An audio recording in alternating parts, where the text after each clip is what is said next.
Some of you might recall that back on October 19, 2022, I posted a story about Canadian doctors and the fact that they had been dying in record numbers, and the number at that time stood at around 80 doctors. Now, while this might not sound like a lot, given the fact that it's a small amount of people who are doctors across the land in a small profession, it was a significant number. Now, I had cited the work of Dr. William Makis, who was the one who cracked this story, and since then, he has made a side career out of tracking died suddenly deaths.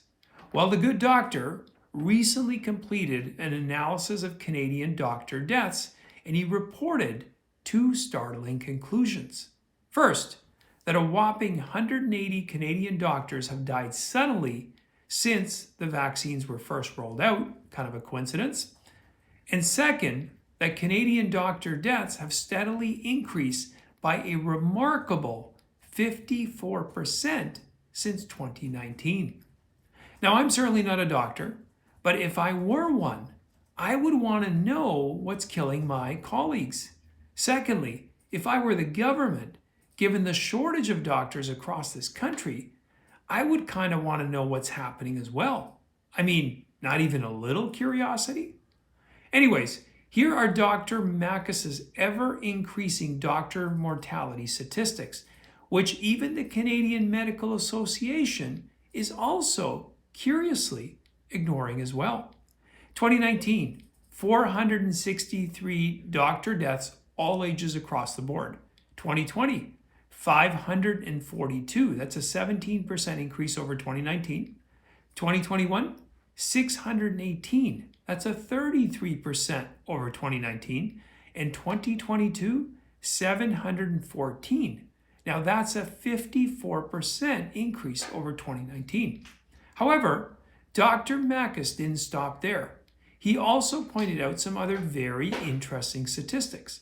Namely, he uncovered the causes of each of these 180 sudden deaths, and from his work, it appears that rapid onset cancer is the main killer amongst doctors. 42 of the 180 deaths were due to turbo cancer. 11 out of the 180 died during exercise, 6 out of the 80 died in their sleep, and 1 out of the 180 died of CJD prion disease. Now, what was the most remarkable and tragic is that Dr. Makis found that the youngest doctors, those under age 30, are now dying at an astonishing 1,100% excess mortality rate in 2022 compared to 2019. Now, statistically, it's significant, but it's not a lot in terms of absolute numbers, mainly because at one time, young doctors didn't used to die very often. Now, you would think that corporate media would be salivating over such a story and decrying government officials to do something, especially given the doctor shortage across the land. But not a peep, not a whisper out of them. Out of them or government officials. Odd? No? Now, if you're wondering how did Dr. Makis manage to gather this info, Dr. Makis did his research the old-fashioned way, counting up and reviewing one death report at a time. You see, there is no official source for statistics like this.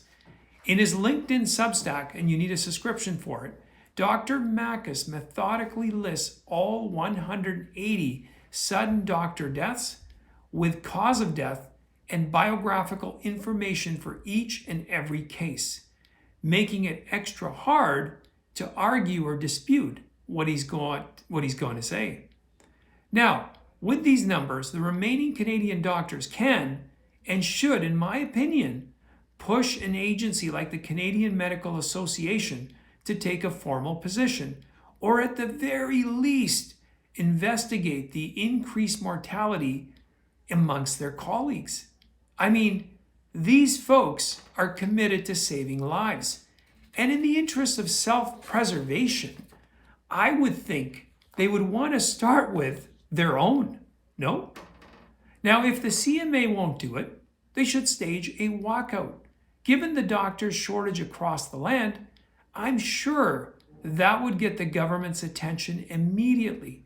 And then, maybe then, they can get to the bottom of what's happening to their colleagues. Now, I put a link in the notes section to Dr. Makis' Substack for those of you interested in learning more and following him. Anyway, I thank you for watching. I know it's been a while since I posted. I look forward to posting regularly once again. You can follow me on my Rumble and my Locals account in case I disappear from here. And I'm also on Twitter. My handle is @Camera612, and I look forward to seeing you next time.